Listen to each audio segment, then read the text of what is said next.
Offensive line is a big need for Notre Dame in the 2022 class. The Irish have signed really talented players the last 2 years, but the two-man haul in 2020, combined with some losses and some underwhelming years in previous years, has Notre Dame in a situation where they need another good numbers year, but also they need impact players. One of the top players on the board, on my board anyway, in my opinion, and I believe in the opinion of the Notre Dame staff, is Bishop Gorman from Las Vegas, offensive tackle Jake Taylor. Taylor's a very intriguing player, and tonight he named Notre Dame, Oklahoma, and Alabama as his top three schools. Now, Notre Dame is in a dogfight with those other two programs, and Oklahoma is considered by some to be the leader, but Notre Dame is right there with them for Taylor. Now, this is a young man that, to me, doesn't have necessarily the recruiting profile of other top players. He's ranked by 247 Sports as the number 240 player in the country. ESPN and Rivals both rank him as a 4-star, but it's an unranked, so not top 250 for Rivals and not top 300 for ESPN. So from a recruiting ranking standpoint, this may not seem like a huge deal for Notre Dame, or he may not seem like a prospect that you have to get. But for me, this is a must-get prospect for Notre Dame, along with Zach Rice. If Notre Dame could add him and Zach Rice to the recruiting class, that would give Notre Dame the depth that they need, but also the impact talent. Because with Jake Taylor, you're getting a guy with an incredibly high ceiling. Didn't get a chance to play as a junior because of the rules in Nevada not allowing fall football. But this is a kid that could end up being a top 100 to 150 caliber player when it's all said and done.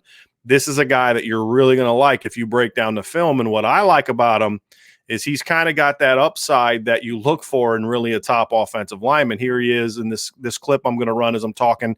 He's the right tackle for Bishop Gorman, number 79. But this is a kid that's got really good size. This is sophomore film, 6'5". He's probably about 270 at the time. Long arms, athletic kid. Tends to be a bit of a waist bender, but I think that's more of a technique thing being young than it is an agility or flexibility thing. I think he's got plenty of flexibility and agility to do this. What I like about him is even though he's not a huge kid as a sophomore, he shows some really good pop. He's got nice, strong hands. He's got fast hands. He gets a good push at the line of scrimmage, even though, as you can see in the film, he's not a really big kid. But I love his movement skills. Bishop Gorman throws the ball a decent amount. I think he's really natural in pass protection. And I think as he gets older and stronger and develops his game, you're going to really see him take off in a run game. And so, he may not be a sexy rankings guy, but look, there's a reason his final three is Notre Dame, Oklahoma, and Alabama.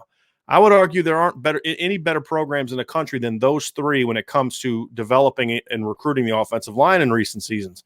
Oklahoma has recently won the Joe Moore Award. Notre Dame has recently won the Joe Moore Award. And Alabama has recently won the Joe Moore Award. They won it, obviously, in 2020.